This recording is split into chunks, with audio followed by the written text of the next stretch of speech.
Hello दोस्तों, आप सभी का फिर से स्वागत है मेरे आपके अपने यूट्यूब चैनल में। तो दोस्तों, मैं कई दिनों से बिजी था तो मैं नेक्स्ट वीडियो नहीं बना पाया था। केमिस्ट्री की पार्ट 2 अध्याय 3 विद्युत रसायन का। तो आज मैं पार्ट 2 को आपको समझाने जा रहा हूँ। और उसमें कई स्टूडेंट्स के कमेंट आ रहे थे कि सर आप जल्दी पढ़ा रहे हैं, समझ नहीं आ रहा है। तो अब मैं इसमें और भी स्लो पढ़ाऊँगा। मुझे आशा है आपको कोई प्रॉब्लम नहीं होगी। तो दोस्तों, सबसे पहले मेरे चैनल को लाइक करें, शेयर करें और सब्सक्राइब करना ना भूलें और बेल आइकन को ज़रूर ऑन करें।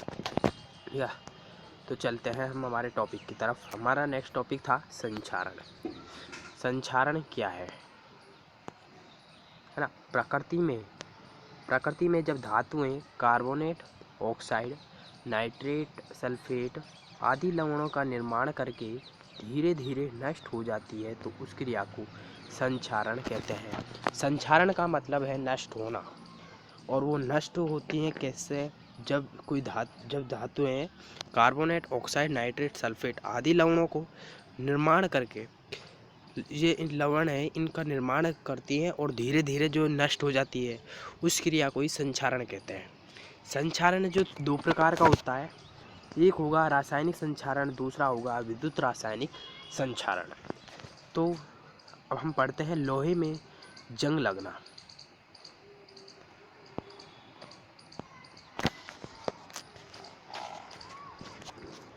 लोहे में जंग लगना, ठीक। लोहे में जंग का निर्माण विद्युत रासायनिक संक्षारण से होता है।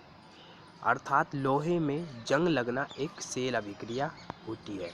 जो लोहे में जंग लगती है वो एक सेल अभिक्रिया होती है। और जो ये जो होता है वो विद्युत रासायनिक संक्षारण से होता है, ठीक है ना। सर्वप्रथम लोहे में जल के H+ आयनों के कारण Fe+2 में ऑक्सीकरण हो जाता है, जिसे एनोड अभिक्रिया कहते हैं। लोहा है, लोहे में जल के H+ आयन है, उनके कारण जो Fe का है, जो Fe+2 में ऑक्सीकरण हो जाता है। तो इसलिए Fe=Fe+2 +4 इलेक्ट्रॉन, ये 2Fe हो गया यहाँ से। तो E बराबर यहाँ -0.44 वोल्ट होता है, ठीक।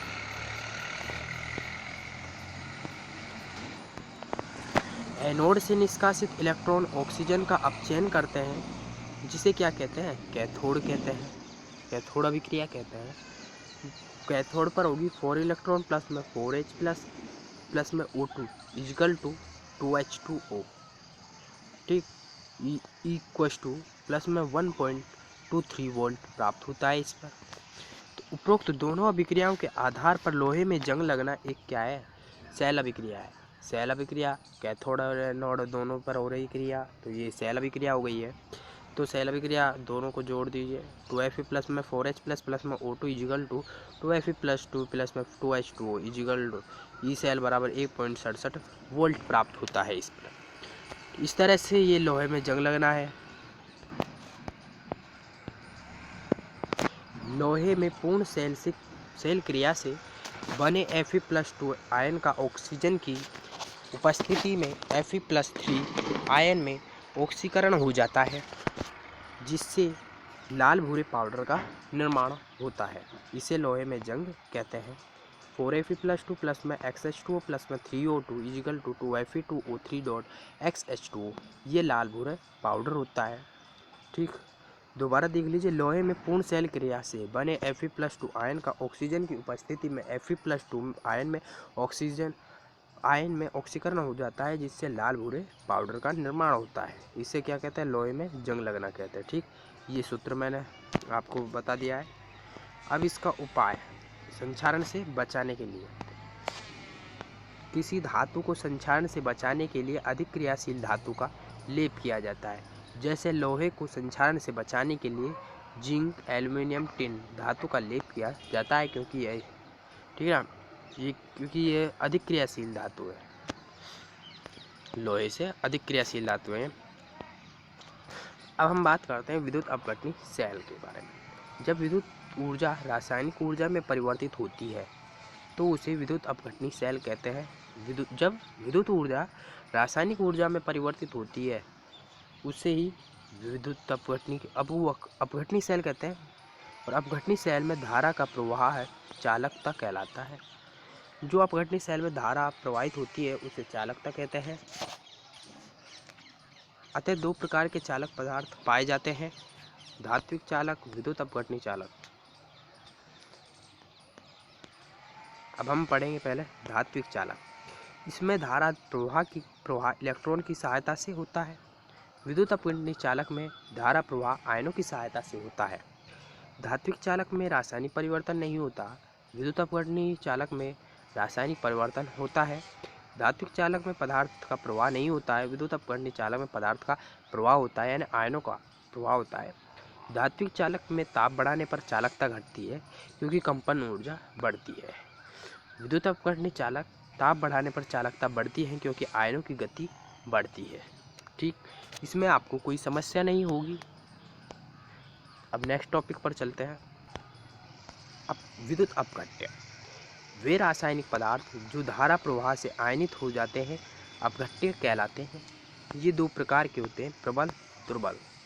प्रबल ये पूर्ण आयनित हो जाते हैं, दुर्बल ये धारा प्रवाह से पूर्ण आयनित नहीं होते। प्रबल ये कम मात्रा में भी 100% आयनित हो जाते हैं और दुर्बल ये तनुता बढ़ाने पर धीरे धीरे आयनित हो जाते हैं। प्रबल में HCl है, एग्जाम्पल है प्रबल के HCl, H2SO4, NaCl, Na2SO4, NaOH। ठीक, और दुर्बल के है CH3COOH, NH4OH, CH3COONH4। ठीक, अब हम चलते हैं नेक्स्ट टॉपिक पर। विद्युत अपघटनी सेल यह एक स्वतः अपरिवर्तित प्रकृति का सेल है जिसमें गिब्स मुक्त ऊर्जा का मान अधिक होता है, अर्थात ΔG पॉजिटिव होता है। बनावट कैसे? विद्युत अपघटन की प्रक्रिया जिस पात्र में होती है उसे वोल्टामीटर कहते हैं और एक वोल्टामीटर में HCl अपघट्य भरकर एनोड व कैथोड की छड़ें लगाकर सेल से धारा प्रवाहित की जाती है और तो एनोड पर ऑक्सीकरण व कैथोड पर अपचयन से पदार्थ की मात्रा प्राप्त होती है। ये इसकी बनावट है। बनावट में ज़्यादा कोई वो नहीं है। विद्युत अपघटन की प्रक्रिया जो जिस पात्र में होती है उसको तो वोल्टामीटर कहते हैं और एक वोल्टामीटर में HCl अपघट्य भरकर एनोड व कैथोड की छड़ें लगा दीजिए और सेल से धारा प्रवाहित कर दें। और तो जब सेल से धारा प्रवाहित करेंगे तो एनोड पर ऑक्सीकरण व कैथोड पर अपचयन से पदार्थ की मात्रा प्राप्त होती है। अब बात करते हैं क्रियाविधि की। क्रियाविधि एनोड पर ऑक्सीकरण, कैथोड पर अपचयन होता है। तो ऑक्सीकरण Cl- = हाफ Cl2 प्लस में 1 इलेक्ट्रॉन। कैथोड पर अपचयन होगा तो H++ में 1 इलेक्ट्रॉन = हाफ H2। ये एक पात्र है जिसको हम क्या कहेंगे, एक वोल्टामीटर। इसको वोल्टामीटर कहते हैं पात्र को।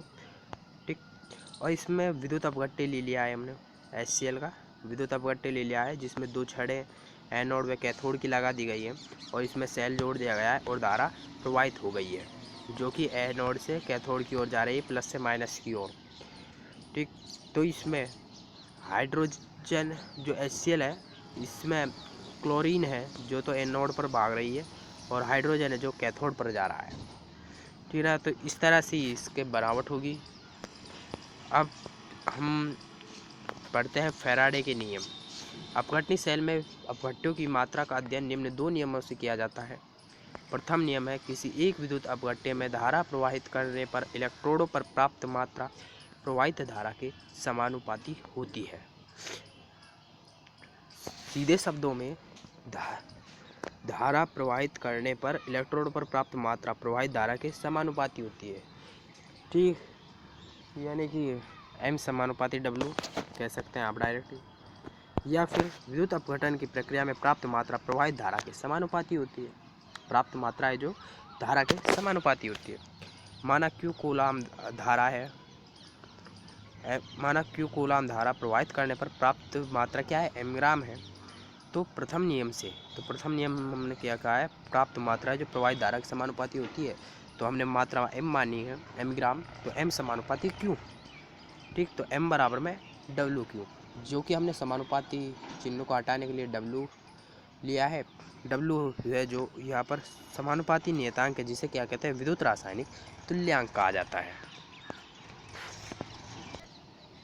लेकिन Q बराबर में IT होता है, I into T. Then M बराबर में WIT, क्योंकि Q का मान हमने रख दिया है, तो W इंटू आई इंटू टी। देन यदि I बराबर 1 एम्पियर धारा हो तथा T बराबर 1 सेकेंड समय हो, तो M बराबर में W।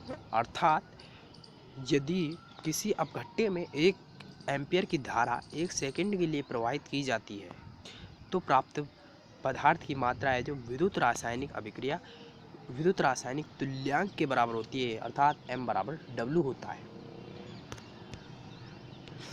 अब हम पढ़ेंगे द्वितीय नियम। भिन्न भिन्न विद्युत अपघट्यों में श्रेणी क्रम में समान धारा प्रवाहित कराने पर प्राप्त मात्रा उसी पदार्थ के तुल्यांकी भार के बराबर होती है। माना भिन्न भिन्न अपघट्यों को श्रेणी क्रम में जोड़ने पर प्राप्त मात्राएं M1, M2, M3 हैं तथा इनके तुल्यांकी भार E1, E2 E3 हों, तो द्वितीय नियम से M बराबर E, ठीक, क्योंकि द्वितीय M बराबर E, क्योंकि श्रेणी क्रम में जब जोड़ेंगे तो समान धारा प्रवाहित कराने पर प्राप्त मात्रा उसी पदार्थ के तुल्यांकी भार के बराबर होती है। तो M1 बराबर में E1 फर्स्ट समीकरण, M2 बराबर E2 इक्वल टू सेकेंड समीकरण, और M3 बराबर में E3 थर्ड समीकरण। ये हमने 3 पात्र लिए और इनको श्रेणी क्रम में जोड़ दिया है, anode cathode, anode cathode, anode cathode, और तीनों को सेल से जोड़ दिया गया है। और इसमें हमने शून्य वाला लगा दिया है ना। तो ये CuSO4 का विलयन है, इसमें AgNO3 का है, इसमें H2SO4 का विलयन है। ठीक, तो इस तरह का ये पात्र है। अब बात करते हैं हम विद्युत रासायनिक तुल्यांक W। 96,500 कूलाम धारा प्रवाहित करने पर प्राप्त तुल्यांकी भार विद्युत रासायनिक तुल्यांक कहलाता है। W बराबर E अपॉन में 96,500। ठीक, प्रथम नियम से M बराबर में WIT होता है, मैंने आपको पहले बता दिया था। M बराबर में E अपॉन में 96,500 into I into T. W का मान हमने यहाँ से रख दिया है। तो 1 फैराडे का मान होता है जो 1.6 इंटू 10⁻⁻19 इंटू 6.023 इंटू 10⁻23। अब हम एक क्वेश्चन करते हैं, Cr2O(C1-2) equal to Cr+3। Cr+3 में कितने कूलाम विद्युत धारा की आवश्यकता होगी।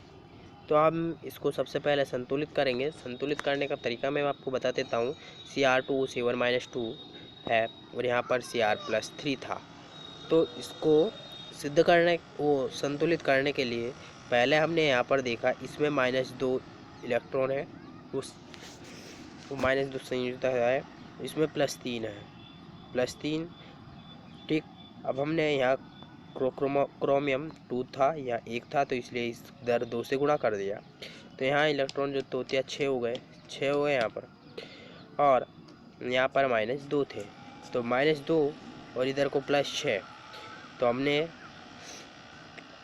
इधर संतुलित करने के लिए इधर +6 इलेक्ट्रॉन जोड़ दिए। ठीक, अब इधर हमारे 7 ऑक्सीजन है, तो इधर हमने 7 H2O मतलब 7 जल के अणु जोड़ दिए, तो यहाँ पर बराबर हो गए, तो 14, और इधर की साइड 14 इलेक्ट्रॉन जोड़ दिए, क्योंकि यहाँ पर 14 इधर की साइड 14 हाइड्रोजन है, तो इसलिए इधर 14 H+ जोड़ दिए, तो यहाँ पर जल का तो 0 हो गया और 14 H+, तो 14 इलेक्ट्रॉन यहाँ हो गए। तो अब हम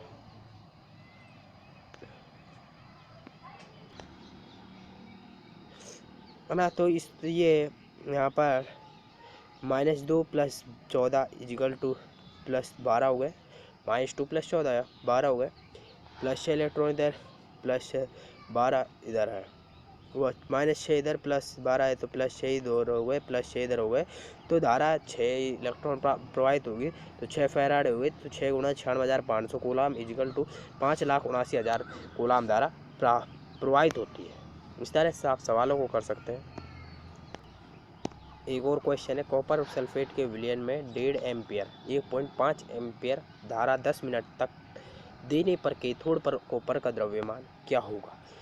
तो सबसे पहले हम डायग्राम बना देते हैं, जिसमें एक पात्र है, वो CuSO4 का विलयन है, उसमें एक एनोड की छड़ है, एक कैथोड की छड़ है, एंड ठीक है ना। अब वो क्या कहता है, 1.5 एम्पियर धारा 10 मिनट तक देने पर कैथोड पर कॉपर का द्रव्यमान क्या होगा। तो कैथोड पर जो कॉपर है उसका द्रव्यमान ज्ञात करना है। तो 1.5 एम्पियर धारा प्रवाहित हो रही है और 10 मिनट तक, ठीक। तो m बराबर प्रथम नियम से हम करेंगे इसको, फैराडे के प्रथम नियम से m बराबर में WIT, क्योंकि हमको यहाँ पर T भी दिया हुआ है और धारा भी दी हुई है। तो m बराबर E में 96,500 इंटू में I इंटू टी। देन हम यहाँ देखेंगे Cu+2, क्योंकि ये कैथोड पर है तो Cu+2 प्लस में 2 इलेक्ट्रॉन इजिकल टू Cu प्राप्त होता है हमको। तो m बराबर में E into I into T upon में 2 इंटू 96,500।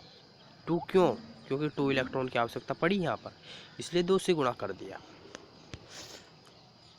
तो m बराबर में E तुल्यांक बार होता है जो 63 होता है, इंटू में I 1.5, T 600 सेकेंड है, 10 मिनट को आप सेकंड में बदलेंगे तो 600 सेकेंड प्राप्त होंगी, 2 इंटू 96,500, तो इनको सॉल्व करने पर 0.29 ग्राम प्राप्त होता है। इसमें ज़्यादा कोई समस्या नहीं होगी।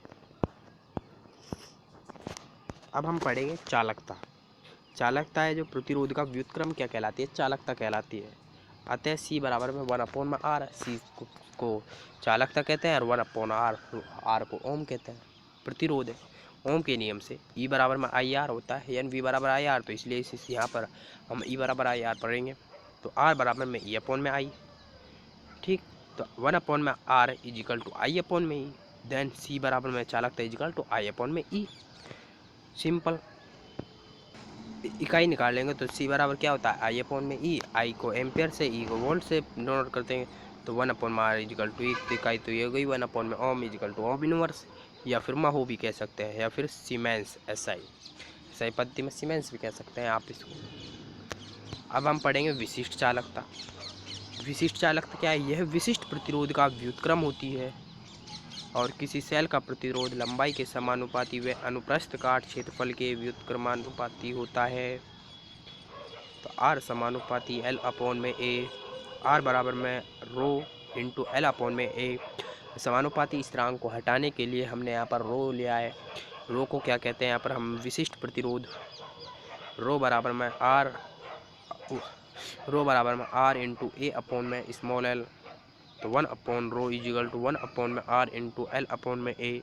ये विशिष्ट चालकता हो गई है, ठीक। कप्पा, अब हम बात करते हैं kappa equal to 1/R into L/A। 1/रो को हम यहाँ कप्पा लिखते हैं और इसको विशिष्ट चालकता कहते हैं।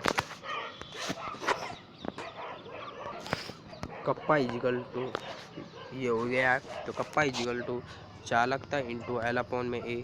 कप्पा इजिकल टू चालकता इंटू सेल स्थिरांक, तो इकाई क्या हो गई, चालकता की तो महो थी, इंटू में सेल स्थिरांक की L सेंटीमीटर होता है, A क्षेत्रफल होता है तो सेंटीमीटर स्क्वायर, तो महो सेंटीमीटर इनवर्स, या फिर ओम इनवर्स सेंटीमीटर इनवर्स, इसकी इकाई हो गई है।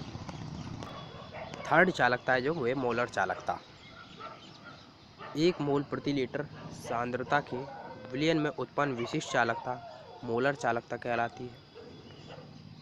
मोलर चालकता की इकाई है जो ohm inverse centimetre square mole inverse होती है, या फिर महो सेंटीमीटर स्क्वायर मोल इनवर्स होती है।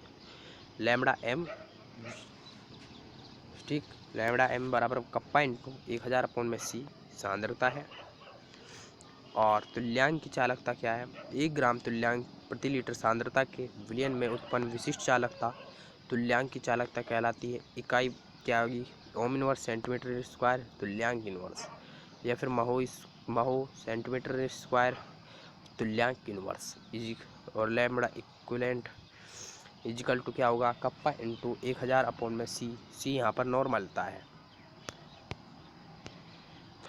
अब हम न्यूमेरिकल देखते हैं।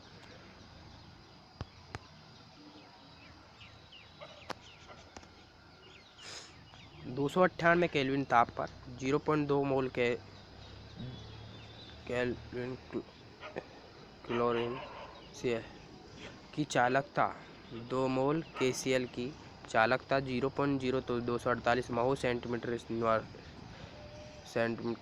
इनवर्स है, तो मोलर चालकता की गणना कीजिए। आपको इकाई से पहचानना है कौन सी चालकता है, ठीक। तो kappa equal to 0.0 248 mho centimetre inverse, तो सी बराबर और चालकता है जो दे रखी 0.2 m 2 मोल, तो लैम्डा m बराबर में 0.0248 इंटू में 1000 अपॉन में 0.2 तो 124 महो सेंटीमीटर स्क्वायर मोल इनवर्स होगा। मोलर चालकता की गणना करने तो मोलर चालकता की इकाई लगा दीजिए। इस तरह से आप करेंगे। सेकंड क्वेश्चन है 0.001 मोल KCl विलयन युक्त चालकता सेल का प्रतिरोध 1500 ओम है, तो सेल स्थिरांक का निर्धारण कीजिए।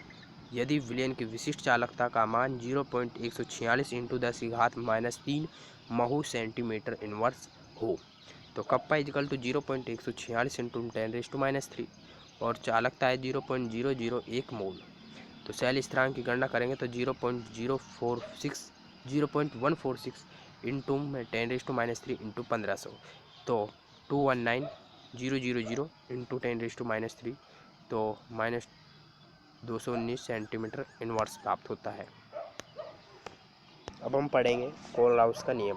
कोलराउस के नियम की वीडियो में एक पहले भी बना तो चुका हूँ, स्पेशल वीडियो है वो कोलराउस के नियम के लिए, तो अब मैं यहाँ पर इसी चैप्टर में इंक्लूड है, तो यहाँ पे मैं आपको बता देता हूँ।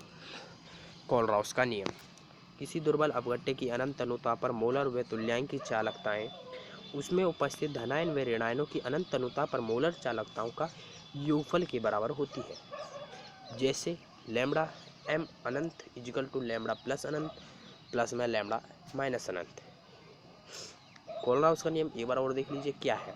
दुर्बल अपघट्य की अनंत तनुता पर मोलर व तुल्यांक की चालकताएं उसमें उपस्थित धनायन व ऋणायन की अनंत तनुता पर मोलर चालकताओं के योगफल के बराबर होती है, ठीक। लैम्डा m अनंत इजिकल टू लैम्डा प्लस अनंत प्लस में लैम्डा माइनस अनंत। और एग्जाम्पल देखते हैं। लैम्डा अनंत लैम्डा CH3COOH अनंत equal to lambda H plus अनंत प्लस में लैम्डा CH3COO माइनस अनंत। इसको CH3COOH को प्लस और माइनस में तोड़िए और कोलराउस का नियम लगा दीजिए। लैम्डा अनंत NaCl, इसका भी Na प्लस और Cl माइनस में जोड़कर कोलराउस का नियम के अनुसार लिख दें, तो ये होगा लैम्डा Na प्लस अनंत प्लस में लैम्डा Cl माइनस अनंत। लैम्डा BaCl2 अनंत इजिकल टू लैम्डा Ba+2 अनंत, क्योंकि Ba+2 होता है Cl माइनस होता है, और प्लस में 2Cl माइनस अनंत, 2 लैम्डा Cl माइनस अनंत इसलिए लिखिया क्योंकि इसको संतुलित करने के लिए, ठीक। लैम्डा अनंत Na2SO4 equal to 2 lambda Na plus अनंत प्लस में लैम्डा SO4 माइनस 2 अनंत। ये आप भी समझ गए होंगे, 20 को भी संतुलित करने के लिए लिखा है।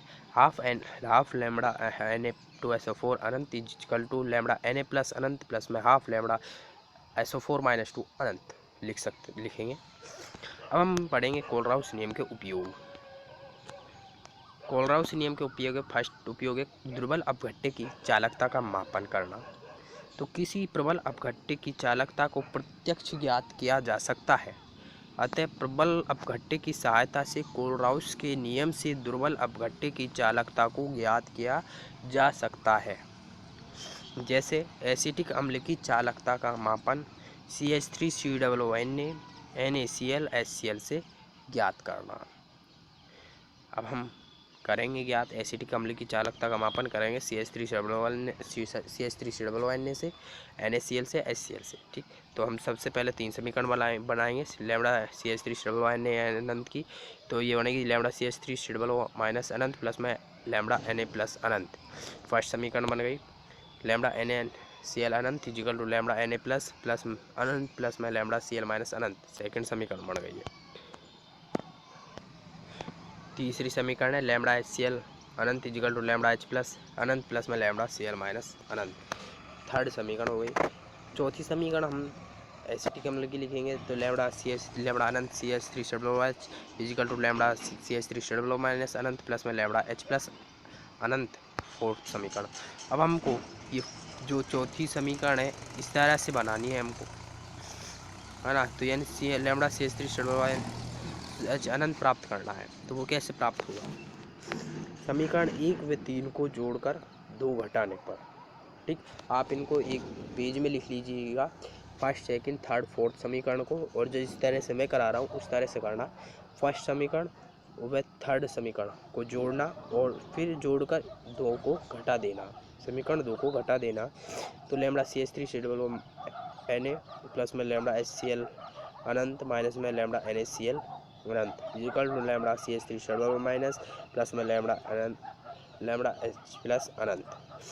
Then lambda C H three double N अनंत प्लस में लैम्डा एच सी एल अनंत माइनस में lambda N H C L अनंत equal to lambda C H three double H. इस तरह से एसिटिक अम्ल की चालकता का मापन हमने कर लिया है C H three double N से, एच सी एल से, एन ए सी एल से। ठीक,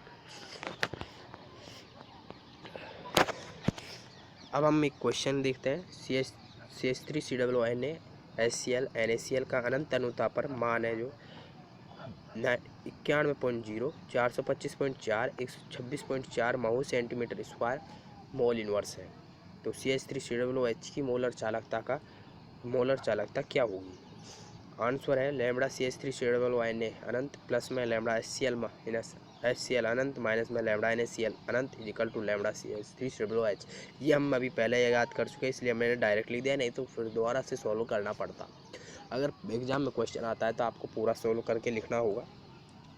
lambda C H three double N A की अनंत पर तनुता 91, तो 91 लिख दिया। एच सी एल की 425.4 है, तो इस तरह से minus N H C L की कितनी है 126.4, तो इसीलिए 126.4 घटा दिया equal to lambda C H three double H अनंत हो गया। तो lambda C H three double H का 390 mho centimetre square mole inverse प्राप्त हो जाती है।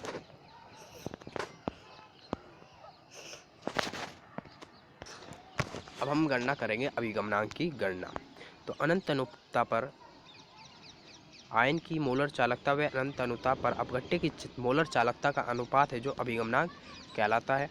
तो यह 2 प्रकार का होता है, लैम्डा अनंत इजिकल टू लैम्डा सी अनंत प्लस में लैम्डा ए अनंत, ये हमको ज्ञात ये है। तो धनायन का अभिगमनांक याद करेंगे। पहला नीटा C equal to lambda C अनंत अपॉन में लैम्डा अनंत।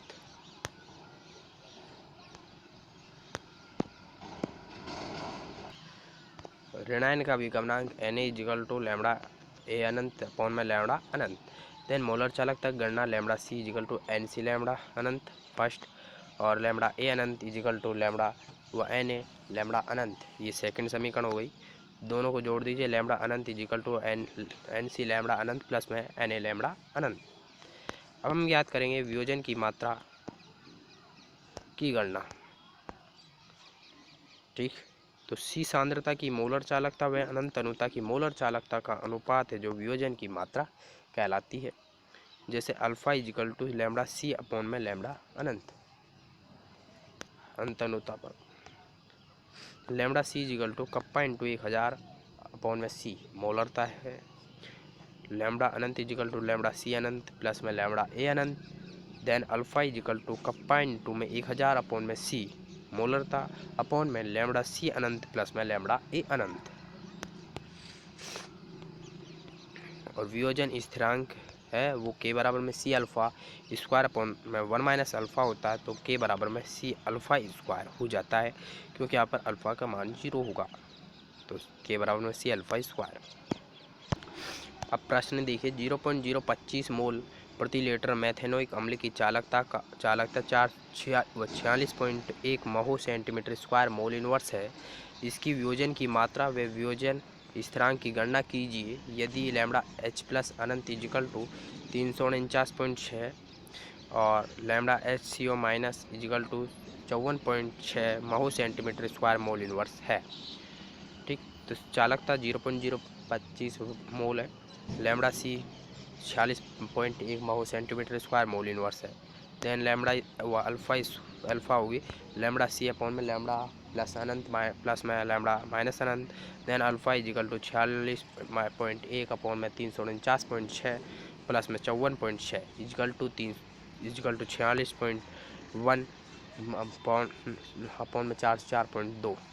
तो अल्फा इजिकल टू 0.11 प्राप्त होता है। देन वियोजन स्थिरांक के बराबर में C अल्फा स्क्वायर, देन के बराबर में 0.025 इंटू में 0.11 का होल स्क्वायर, देन के बराबर में 0.025 इंटू में 0.0121, देन के बराबर में 0.003025 आंसर। अब हम पढ़ेंगे तनुता का प्रभाव। इसका तात्पर्य सांद्रता का घटना है। किसी प्रबल अपघट्य में तनुता बढ़ाने पर आयनों की संख्या में कोई परिवर्तन नहीं होता है, लेकिन इकाई आयतन में आयनों के मध्य दूरी बढ़ जाती है, जिससे मोलर चालकता में कमी हो जाती है। ठीक, किसी दुर्बल अपघट्य में तनुता बढ़ाने पर आयनों की संख्या में व इकाई आयतन में वृद्धि होती है, लेकिन दुर्बल का पूर्ण आयनन अनंत तनुता पर होता है। अतः दुर्बल अपघट्य में आयनों की संख्या इकाई आयतन से अधिक होती है, अतः मोलर चालकता बढ़ जाती है। ये थ्योरी है, थ्योरी आप पढ़ लीजिए, दोबारा से पढ़ा देता हूँ मैं। इसका तात्पर्य सांद्रता का घटना है। किसी प्रबल अपघट्य में तनुता बढ़ाने पर आयनों की संख्या में कोई परिवर्तन नहीं होता है। आप चाहे कितनी तनुता बढ़ा दो, आयनों की संख्या में कोई परिवर्तन नहीं हुआ, लेकिन इकाई आयतन में आयतनों के मध्य जो दूरी है जो बढ़ जाती है, जिससे मोलर चालकता में क्या होगी, कमी हो जाती है। ठीक, किसी दुर्बल अपघट्य में तनुता बढ़ाने पर आयनों की संख्या में व इकाई आयतन में वृद्धि होती है, लेकिन दुर्बल का पूर्ण आयनन अनंत तनुता पर होता है। अतः दुर्बल अपघट्य में आयनों की संख्या इकाई आयतन से अधिक होती है, अतः मोलर चालकता बढ़ जाती है। ग्राफीय निरूपण है प्रबल अपघट्य का, फॉर एग्जाम्पल NaCl KCl। ठीक, मोलर चालकता इधर की साइड डिनोट कर दिया और तनुता इधर की साइड डिनोट कर दी। तो प्रबल अपघट्य इस तरह से आएगा, दुर्बल अपघट्य इस तरह से ऊपर की ओर बढ़ता जाएगा। और जब हम मोलर चालकता इधर लेते हैं, Mhow centimetre square mole inverse होती है इकाई, सांद्रता लेते हैं इधर, तो दुर्बल अपघट्य इस तरह आएगा प्रबल है, और जो प्रबल अपघट्य वो बढ़ता जाएगा। प्रबल अपघट्य फॉर एग्जाम्पल KCl, तनुता घटती है और यहाँ तनुता बढ़ रही है। दुर्बल अपघट्य CH3COOH है।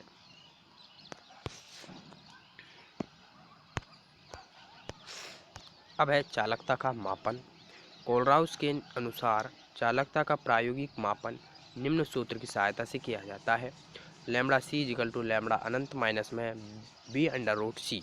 अब हम यहाँ पर आपको बताते हैं ये इनका मतलब क्या क्या है। Lambda C equal to C सांद्रता पर मोलर चालकता, और लैम्डा अनंत बराबर में अनंत तनुता की चालकता है, और B बराबर में स्थिरांक है, C बराबर सांद्रता है। ठीक, इसी प्रकार बोर्न-ओनसगर के अनुसार B स्थिरांक का मान निम्न प्रकार निर्धारित किया जाता है। B बराबर में 82.48 अपॉन में dt की होल पावर हाफ नीटा, प्लस में 82.0 अपॉन में dt की पावर 3/2 इंटू में लैम्डा अनंत।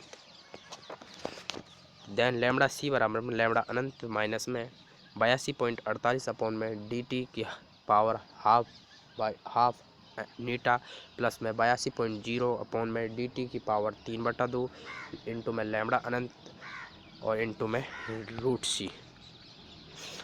अब यहाँ पर हम बताते हैं D है जो माध्यम का परावैद्युतांक है, T बराबर परमताप है, और नीटा बराबर विस्कासिता गुणांक या फिर श्यानता गुणांक है।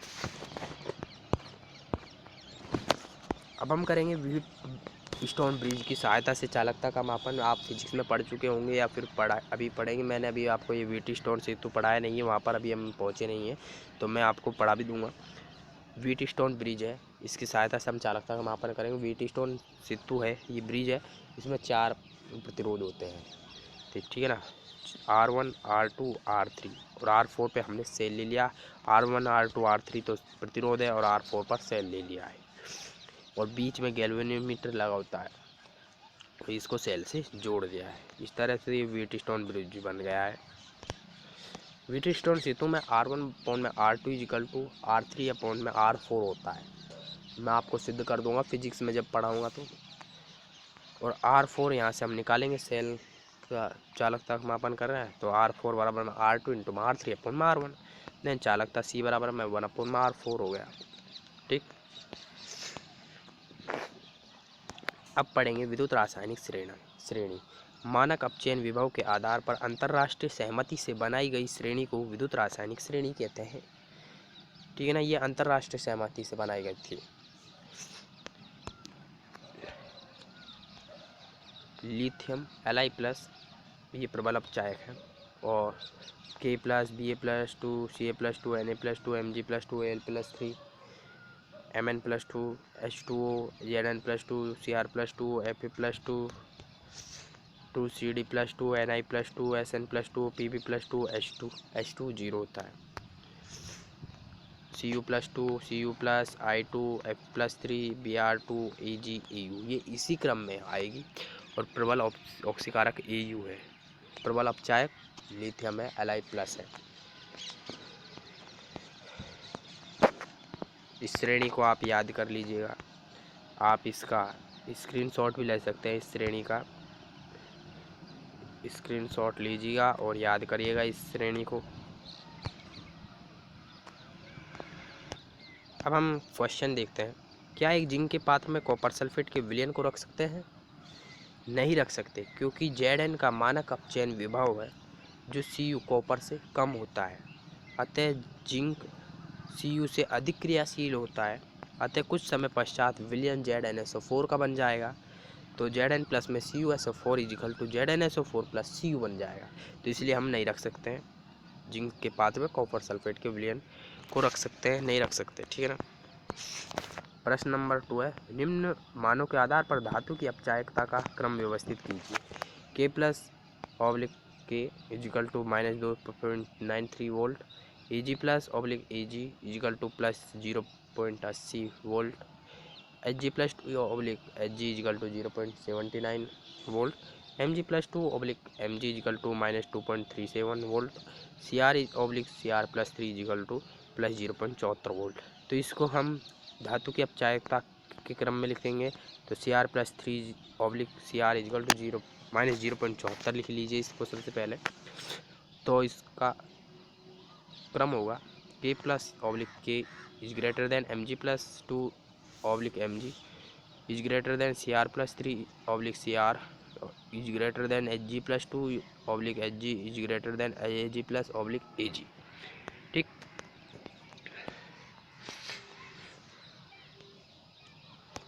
एक सेल का EMF परिकलित कीजिए। यदि सेल का मानक विभव 1.05 वोल्ट है तथा सेल समीकरण निम्न प्रकार है। Ni+2Ag+ 0.02 मोल है इसे इजिकल टू Ni+2 0.0160 मोल है प्लस में 2Ag, ये बन रहा है। तो ई सेल मानक है जो 1.05 वोल्ट है, मानक विभव है। ई सेल बराबर में ई सेल मानक माइनस में 0.591 अपॉन में n इंटू में log 10 ऑक्सीकरण अपॉन में अपचयन।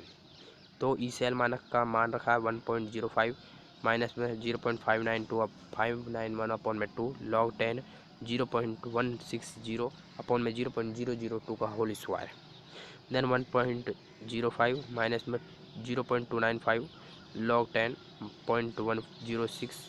0.160 अपॉन में 0.000004। देन हमने इनको सॉल्व करा, पॉइंट को हटाया और सॉल्व किया तो 40,000 अपॉन में 4,000 अर्थात 1.05 माइनस में 0.295 log 10 4 इंटू 10⁴ प्राप्त होता है।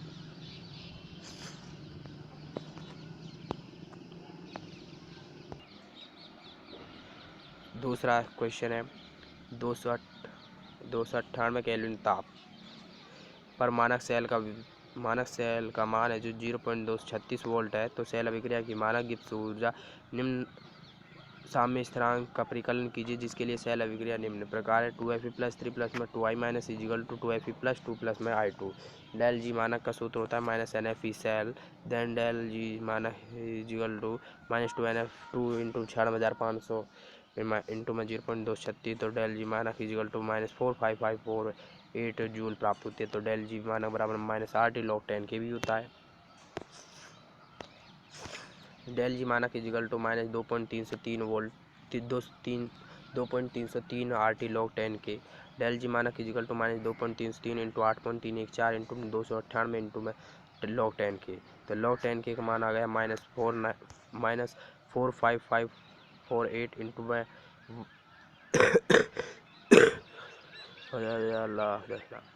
1 और 60 है 1 के, ठीक है ना, अपॉन में 2.303 इंटू में 8.314 इंटू में 298 पॉइंटों को हटा कर आया है ऊपर 0।